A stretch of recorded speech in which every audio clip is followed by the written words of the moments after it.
Vous écoutez France Culture. Bonjour à tous, bienvenue sur le nouveau chemin de la connaissance.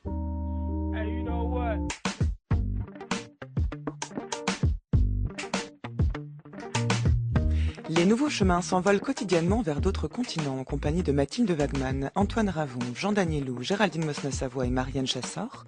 À la lecture méditative des textes cette semaine, Mathias Mine. À la réalisation épique, Midia Portis-Guérin. Avec aujourd'hui à la prise de son védique, Clément Daté.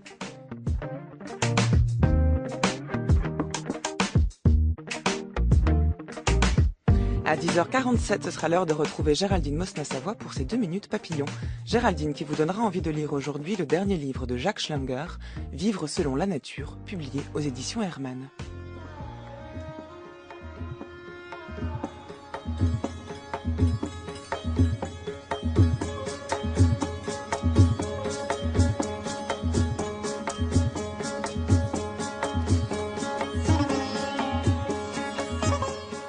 Au commencement, il y a l'éternité. Ni début, ni origine, mais simplement la vérité, celle de l'ordre du monde, qui est transmise grâce au Veda, ce monument littéraire et religieux le plus ancien de la civilisation indienne. Le Veda est une forme de parole incréée, d'origine non humaine, qui recèle en ses profondeurs l'infini potentiel du sens, transmis aux mortels de manière orale par des sages inspirés. Qui apprend-on ?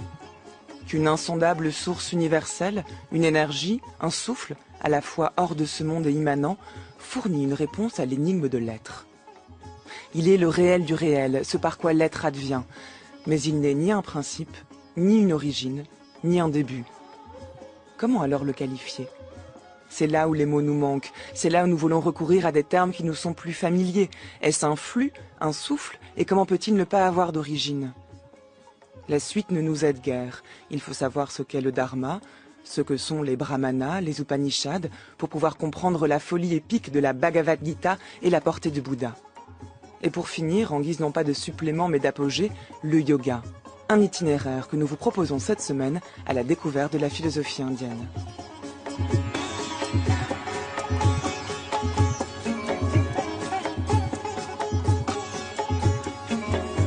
Demain, Marc Balanfa vous chantera le chant du bienheureux ou la Bhagavad Gita, ce récit épique de 700 strophes environ qui prône la non-violence active.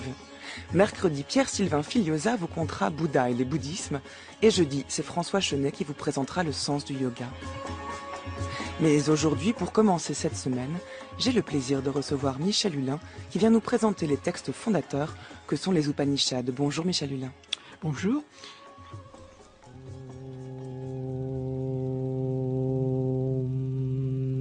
Sada sinno sadasi tadanim. N'était alors ni non-être ni être, n'était ni espace ni ciel au-delà. Qu'existait-il ? Où ? Pour qui y avait-il un refuge ? Les eaux profondeurs insondables existaient-elles ? N'était alors ni mort ni non-mort, la nuit ne se distinguait pas du jour. L'un respirait sans souffle par lui-même. Au-delà, il n'y avait rien d'autre. Les ténèbres étaient noyées par les ténèbres en ce temps-là. Tout était eau indistincte. Le devenir recouvert par le vide était l'un qui naissait par la puissance de l'ardeur. En ce temps-là, en l'un mûrissait le désir, le premier germe de pensée. Le lien qui unissait à l'être le non-être, aux clartés de leur cœur, les sages le trouvèrent. D'un bord à l'autre se tendit le pont de leur pensée. Était-ce en haut, était-ce en bas? Il y avait les porteurs de semences, il y avait les puissances. En bas les énergies, en haut l'éclair. Qui sait cela vraiment? Qui pourrait dire d'où il est né ce déploiement? D'où? Les dieux sont nés de ce jaillissement. Ensuite, qui donc saurait comment il est venu à l'être? Ce déploiement, comment il est venu à l'être, s'il l'a créé ou non? Le témoin du cosmos, au plus profond du ciel, le sait-il ou ne le sait-il pas? Tamasa gudamagre praketam salilam sarvamaidam. Michel Hulin, c'est un plaisir de vous accueillir sur Nouveau Chemin de la Connaissance pour commencer cette semaine sur la philosophie indienne, dont vous êtes spécialiste et vous contribuez à la faire connaître en France. Vous l'avez beaucoup traduite, c'est le cas notamment du texte le Bhagavad Gita dont nous parlerons demain. J'ai présenté sommairement l'idée selon laquelle les textes que sont les ou les Védas essaient de transmettre une vérité qui serait éternelle et incréée. Or, dans l'extrait que l'on vient d'entendre, interprété par Alain Porte, certain extrait du Veda, je vous laisserai présenter lequel, il est question de l'origine, à savoir ce qu'il se situait avant l'être. Donc, comment concilier d'un côté l'affirmation qu'il n'y a aucune origine, que le savoir a été incréé et vrai de toute éternité, et de l'autre ce questionnement proprement immense sur l'origine de toute chose. Oui, le texte qui vient d'être lu, c'est l'hymne 1029 du Rig Veda, qui a eu un destin un petit peu paradoxal dans le développement de la pensée indienne, en ce sens que il n'a rien de dogmatique, il est d'une ouverture, j'oserais dire tous azimuts, absolument abyssale, et en fait, pourtant que je puisse voir, la pensée indienne classique s'est constituée peut-être en opérant des choix, en opérant un certain retrait par rapport à cette ouverture absolue de toutes les possibilités qu'on rencontre dans l'hymne en question. Paradoxalement, il est évidemment mentionné ici ou là, mais à ma connaissance, il n'a jamais nulle part fait l'objet d'un commentaire minutieux suivi, comme c'est le cas ça a été le cas pour les grandes Upanishads. Il est resté une sorte de monument un peu effrayant que les penseurs ont visité de loin, mais dont peut-être nous aujourd'hui nous pourrions penser que l'ouverture, les possibilités qu'il déploie restent encore peut-être pour une part à exploiter. Un petit peu de la même manière que Heidegger a constamment suivi le thème sur lequel la pensée grecque a ouvert des possibilités que le développement ultérieur dans la scolastique, la pensée classique européenne n'a rempli, n'a exploité que partiellement. Il me semble aussi que de la même manière, il reste un impensé profond dans la pensée indienne des origines, ce qui ne veut pas dire, bien entendu, néanmoins, que ce qui a été exploité, ce qui a été développé, soit nul et non avenu. Loin de là. Mais peut-être que les Upanishads ont déjà un petit peu restreint l'horizon, précisé les choses, et c'est pourquoi plus que le Veda, et même cet hymne du Rig Veda, elles peuvent être considérées peut-être comme le début de la spéculation philosophique. Alors que sont les Upanishads ? Alors les Upanishads s'inscrivent dans le cadre général de ce qu'on appelle le Veda.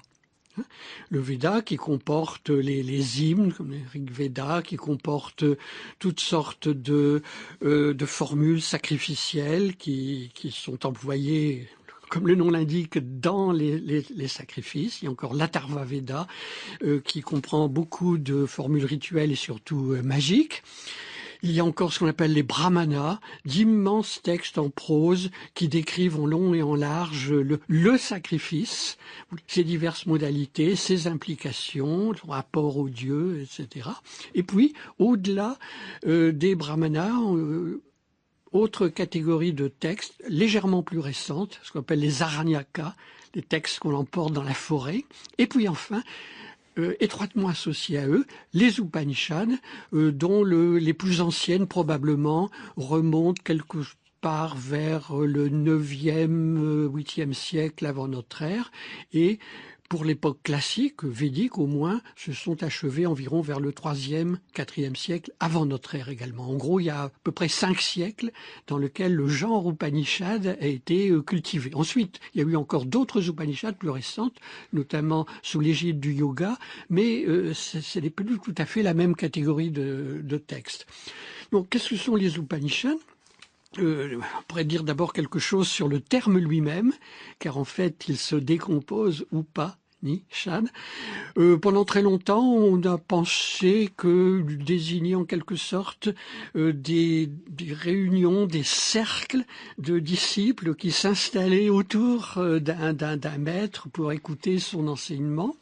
Aujourd'hui, au moins dans la sphère d'expression française, à la suite des travaux de Louis Renoux, un grand indianiste français dans les années 60-70, on incline vers une autre étymologie du terme.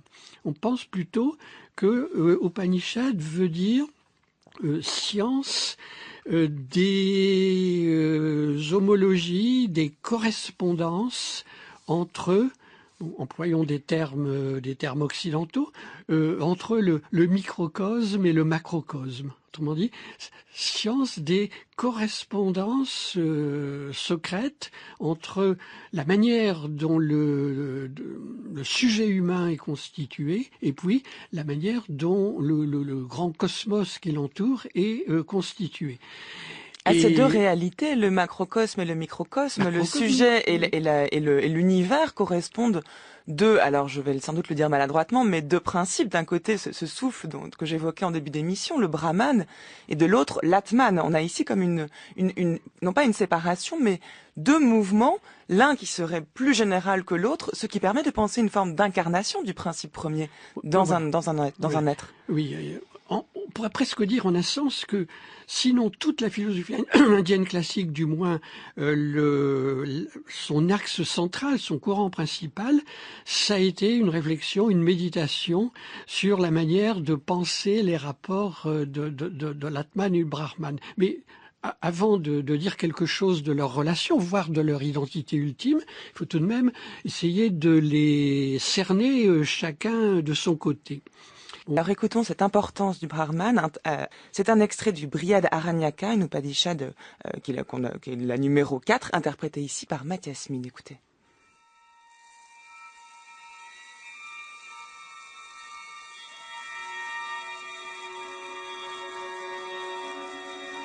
Si un homme connaît le soi, en comprenant « je le suis », sous l'empire de quel projet, de quel désir pourra-t-il rester à la remorque du corps et de ses misères?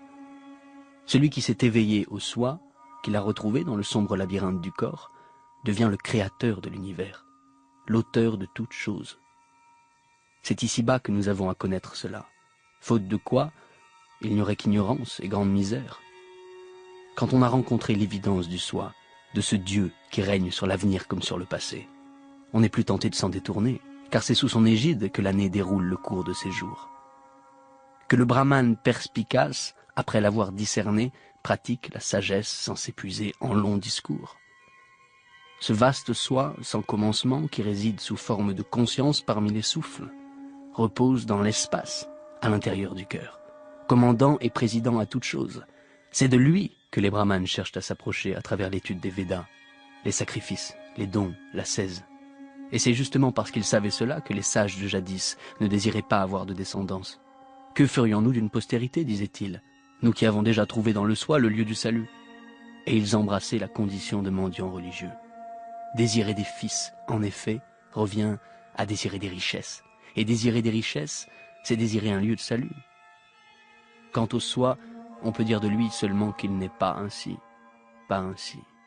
insaisissable, car on ne le perçoit nulle part, invulnérable, car rien ne l'entame, sans attache, car il ne se lie à rien, étranger à la souffrance, hors d'atteinte.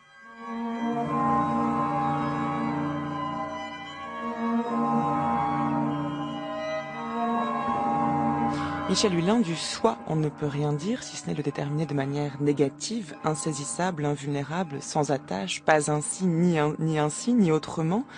Le texte permet de penser à le passage fondamental du sacrifice à d'une réflexion sur les sacrifices, justement, à une forme de spéculation. On a ici un passage d'un certain acte à une mise en question, ce qui est le propre des Upanishads, donc qui sont les derniers textes des Védas, la fin du Veda, ce qui permet de penser peut-être le passage de la religion à la philosophie. Oui, je parlais tout à l'heure de l'équation Brahman-Atman comme constitutive des Upanishads. Donc il faut dire tout de suite quelque chose du soi ou de l'Atman. Le terme est d'ailleurs en lui-même intéressant de par son étymologie. Il désigne en fait un souffle. Il est apparenté au grec atmos ou à l'allemand atem, atmen, etc. Il y avait, puisque l'individu humain est à sa manière un microcosme, un équivalent du cosmos, eh bien, il était régi de l'intérieur de la même manière que le cosmos, le macrocosme, est régi par le Brahman. Et puis, la réflexion se systématisant, malheureusement on n'a pas le temps de parler de ces textes, mais un certain nombre de textes réfléchissent sur l'Atman, sur le soi, et qui l'imaginent dans les deux directions, c'est-à-dire ceci est le soi à l'intérieur de moi-même, plus grand que l'espace entre la Terre et la Lune, plus grand que l'espace entre la Terre et le Soleil, plus grand que l'espace qui entoure les étoiles, etc. Et puis après, on va dans l'autre direction. On dit, ce soi, il est à l'intérieur du cœur, comme le passage cité tout à l'heure le mentionnait, et on dit, il est plus petit que ceci, que cela, plus petit qu'un grain de riz, qu'un grain de sésame, qu'un grain de mil, etc. Et on est invité à penser l'unité d'une sorte d'infiniment grand et d'infiniment petit. Et c'est à ce moment-là, bien sûr, que la grande équivalence Atman égale Brahman acquiert un fondement. Et c'est par exemple cette équivalence qui trouve elle-même son expression dans ce qui est peut-être la plus fameuse parole des Upanishads, qu'on appelle en sanskrit Mahavakya, la grande parole, la parole Tatvamasi. Tu es cela qu'un brahman, qu'un père dit à son fils en l'invitant à considérer un certain nombre de phénomènes dont la clé serait donnée précisément par cette équivalence.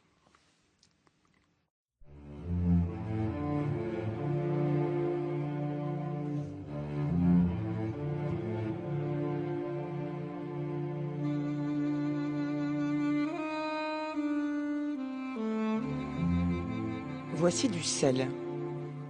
Jette-le dans cette eau et reviens me voir demain matin. Shvetaketu fit ainsi, et le lendemain son père lui demanda « Ce sel qu'hier tu jetas dans cette eau, rends-le-moi. » Il le chercha et ne le trouva un point, car il était entièrement dissous.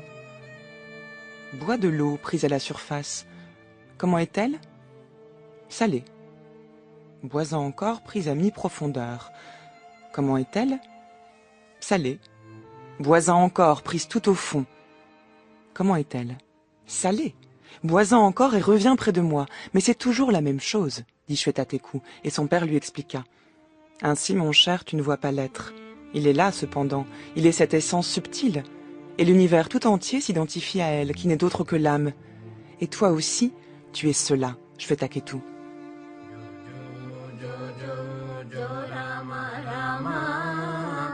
Kausalya lalita jo megha shama jo jo padaraja palita halya jo jo papi maricha dinashaka jo jo.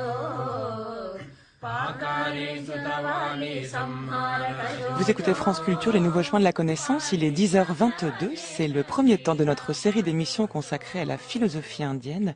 Et pour l'occasion, nous parlons des Upanishads, des textes fondateurs qu'on trouve dans le Veda. Et pour l'occasion, pour en parler aujourd'hui, j'ai le plaisir de recevoir le philosophe Michel Hulin.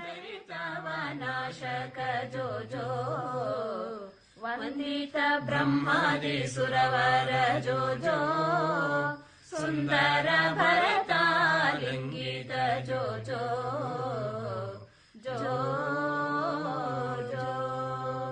Simhasana Ruda Shri Rama Jojo Sita Michel Hulin, dans le dialogue entre le père et son fils que j'ai lu, où donc le père dit à son fils, je vais Taketu, mais toi aussi tu es cela, cette âme que tu ne vois pas, l'être qui est partout, mais comme de même que le sel est dissous dans l'eau, tu ne peux pas le saisir, or il est immanent, il est absolument partout, laisse penser qu'il est peut-être la difficulté de penser le lien entre cet être qui est partout, ce principe fondateur, ce souffle, et l'individu, le fils en l'occurrence, puisque le père lui dit mais toi aussi tu es cela.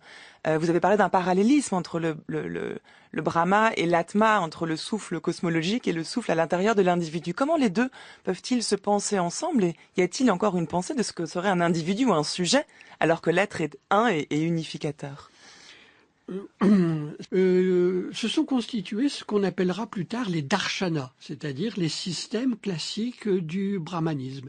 Et notamment, ce qui était le plus dans le droit fil de la réflexion upanishadique, ce sont ce qui s'est appelé les Brahma Sutras, hein, les sutras sur le Brahman, qui ont très vite été commentés. Mais bien entendu, on est à une époque d'oralité. Il n'y a rien d'écrit. Tout le Veda, pendant des siècles et des siècles, Upanishad compris, ça a été transmis oralement. Mais il y avait des maîtres.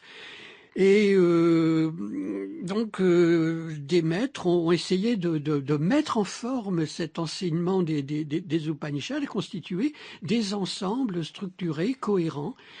Mais on trouve quand même une dimension spéculative, y compris dans les Upanishads, qui termine le Veda. C'est vraiment la fin du Veda. Alors, à vous écouter, on comprend que c'est un texte. Ce sont des textes qui sont religieux, qui transmettent une pensée aussi rituelle, plus que dogmatique.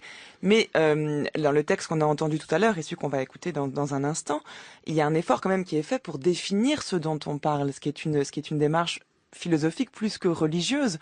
Je disais que l'en-soi, le soi qui faisait l'objet du texte précédent ne pouvait pas être défini puisque c'est toujours c'est le pas ainsi ou le pas ainsi, l'insaisissable, l'invulnérable, sans attache. C'est ce qu'on appelle en philosophie occidentale une théologie négative, ne pas pouvoir nommer quelque chose par son nom. Et là, on est dans une démarche qui est alors sinon philosophique, de moins spéculative. Oui, cette démarche apophatique, d'ailleurs, a continué à exister comme telle, notamment à l'intérieur de certaines écoles, comme le Vedanta, qui n'est pas absolument d'un seul tenant, qui s'est lui-même développé selon des branches légèrement divergentes. Vous avez une veine apophatique qui s'est prolongée quasiment jusqu'à nos jours. Et puis à côté de ça, il y a eu des tentatives, comment dire, plus spéculatives, plus constructives, qui ont essayé de construire une certaine philosophie. Par exemple, dans ce qui s'appellera quelque temps après le Vedanta, ce qu'on appelle le Vedanta, ou achèvement du Veda, c'est la philosophie qui s'est constituée sur la base des Upanishads, en y ajoutant quelques autres textes de grand renom, comme la Bhagavad Gita et quelques autres. Donc, dans le Vedanta sont apparues assez vite des problématiques plus techniques. Sont apparues, par exemple, une théorie de la connaissance, une théorie de la perception, une théorie de la structure de l'esprit humain, du rapport entre les sens, quelque chose qu'on a appelé le manas, une sorte de sens commun, quelque chose qu'on a appelé la buddhi, une sorte de raison, et on a essayé d'expliquer comment fonctionnait la connaissance. Parallèlement, on s'est intéressé on a construit quelque chose comme une épistémologie. On a réfléchi sur l'illusion, sur l'erreur de connaissance, sur la manière dont se constitue le mécanisme même de l'illusion. Et puis, en relation très étroite avec cela, on a abordé à nouveau frais la grande question des rapports de l'un et du multiple. Et à ce moment-là, sont intervenues des notions qui sont en filigrane, mais pas davantage dans les Upanishads, c'est-à-dire les notions de avidya, non-savoir, pas ignorance plate, mais presque doxa, si vous voulez, si on peut faire un petit parallèle, ou encore Maya, terme qui deviendra célèbre avec Schopenhauer, l'illusion cosmique. Ouais. Alors cette importance de la connaissance, les différents degrés de connaissance auxquels sont liés différents types de morts, mais aussi la façon qu'a l'un, le principe 1 de devenir multiple, on trouve ces questions-là dans un texte, la Katha Upanishad. Alors, juste pour la présenter, dans cette Upanishad, on a un jeune garçon, Nachiketas, qui demande à son père d'aller chez Yama, le dieu de la mort. Mais parce qu'il a réservé un mauvais accueil à Nachiketas, Yama lui propose d'exaucer 3 vœux en guise d'excuse. Et le 3e de ces vœux, de savoir ce qu'il y a après la mort. Alors, dans le texte qu'on va écouter, Yama distingue plusieurs types de morts, vous allez le voir, selon le degré de connaissance. Et c'est pour ça, sans doute, qu'il faut se détourner des plaisirs mondains. Et on y vient dans un instant, écoutez.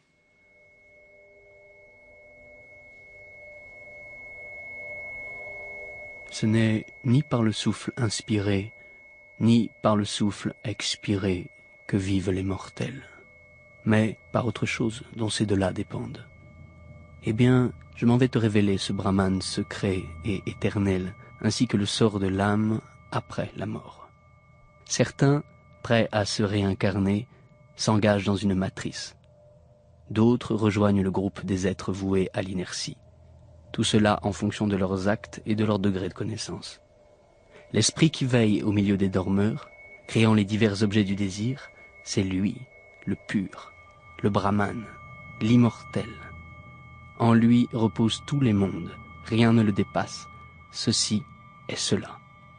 De même que le soleil, l'œil de l'univers entier, n'est pas affecté par les défauts des yeux, qui lui sont extérieurs. De même, l'unique soi de tous les êtres n'est pas souillé par les souffrances du monde qui lui restent extérieures. Unique régisseur, soi intérieur de tous les êtres. Il rend multiple sa forme unique. Les sages qui reconnaissent sa présence au plus profond de leur être ont la félicité éternelle, non les autres. Là, le soleil ne brille pas, ni la lune, ni les étoiles, ni les éclairs et bien moins encore le feu. C'est parce qu'il brille tout d'abord, lui, que tout le reste brille à sa suite, en lui empruntant sa lumière. La pratique, l'acte, qui sont quand même très présents puisque c'est une religion, sont décisifs pour, comme influence, disons, sur le destin de chacun. Dans quelle mesure l'homme a une prise sur ce qui peut l'atteindre et sur sa manière d'accéder au soi, à l'un. Michel Hulin. Il faut bien comprendre d'abord que lorsque l'on parle d'acte dans ce contexte, on utilise en général le terme sanskrit karman, qui d'ailleurs existe aussi chez nous sous une forme popularisée, le karma, oui, un petit peu dégradée. L'acte, c'est au départ l'acte sacrificiel, c'est le rite. Qu'il soit religieux ou sacrificiel, ou même, peut-on dire, profane, en un sens, nous engage dans la voie du non-savoir, de l'illusion. En fait, nous ne devrions rien avoir à faire, que pour atteindre le Brahman, on ne le conquiert pas à la force du poignet, fût-ce bien sûr par des sacrifices, ni même proprement parlé par la réflexion, mais par une sorte de silence, une sorte de capitulation de tous les mouvements de pensée, et que, à contrario, on interprète tous les comportements, fût-il même religieux, fût-il même orthodoxe, etc., comme la trace en nous de cette fameuse dimension obscure, ce verso négatif de l'être qui était déjà, qui faisait déjà l'objet d'allusions dans l'hymne 1029 du Rig Veda, c'est-à-dire une puissance d'illusion, qui plus tard prendra le nom populaire classique de Maya. Maya, c'est une puissance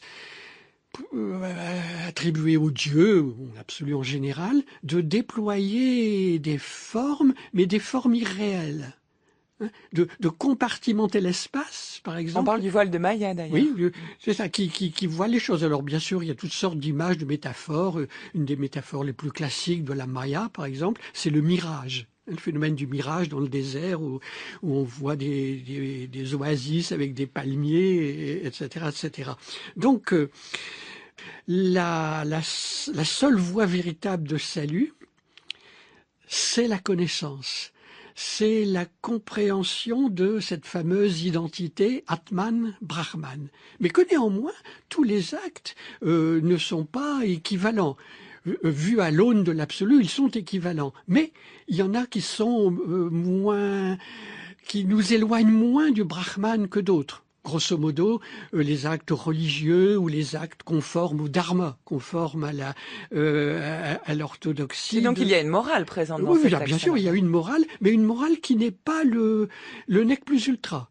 Une morale qui trouve ses limites. Et elle trouve ses limites précisément dans cette doctrine de la transmigration qui est liée à tout cela, selon laquelle, eh bien, on renaîtra, c'est-à-dire on continuera à baigner dans le temps, dans l'illusion, aussi longtemps qu'on n'aura pas compris qu'on est absolument, non pas semblable, mais ontologiquement identique au Brahman.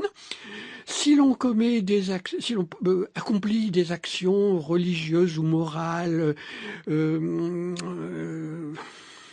conformes au dharma, on ne sera pas délivré absolument parlant, mais on renaîtra, parce que l'Atman est immortel, il n'a pas de naissance, il n'a pas de mort, donc dans des conditions où l'on continuera à être baigné dans l'illusion, mais ils seront elles-mêmes déterminées, conditionnées par le type d'acte, donc le type d'illusion dont on était la victime dans l'existence précédente. Mais ces illusions sont l'œuvre de l'esprit et pas simplement du corps, puisque d'après ce que vous dites, on entend la dimension presque de déchéance de l'existence humaine. En tout cas, le corps est quelque chose qui vient ajouter de la pesanteur au principe de l'un, et pourtant on s'en sort par la connaissance, donc c'est l'esprit qui nous sauve. Oui, ça sera aussi l'objet de... Mais tout ça est intimement lié. Hein. Donc, on ne peut pas comprendre non plus ces doctrines en les séparant d'une sorte de discipline psychosomatique. Ce qui, précisément, plus tard, se spécialisera dans un certain corpus de doctrines qu'on appellera le yoga. Et la Katha Upanishad, dont on a vu quelques extraits, c'est aussi l'acte de naissance dans d'autres passages. C'est l'acte de naissance du yoga en tant que technique, la rétention du souffle, la concentration de l'attention, etc.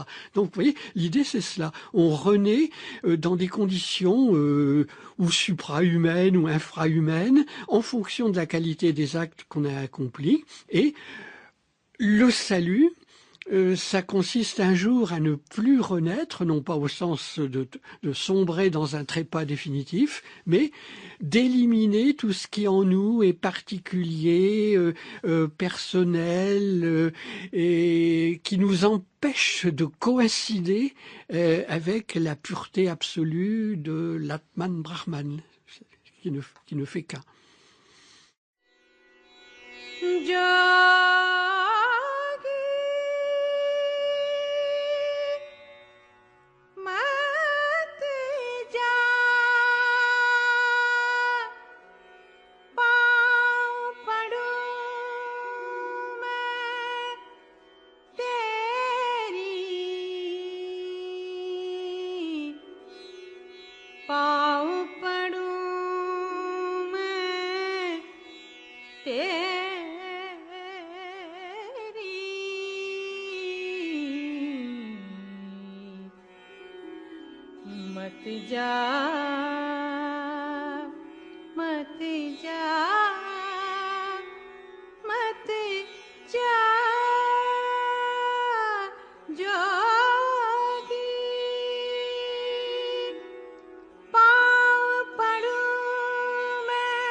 Merci beaucoup Michel Hulin d'être venu nous parler de philosophie indienne aujourd'hui. C'est moi qui vous remercie.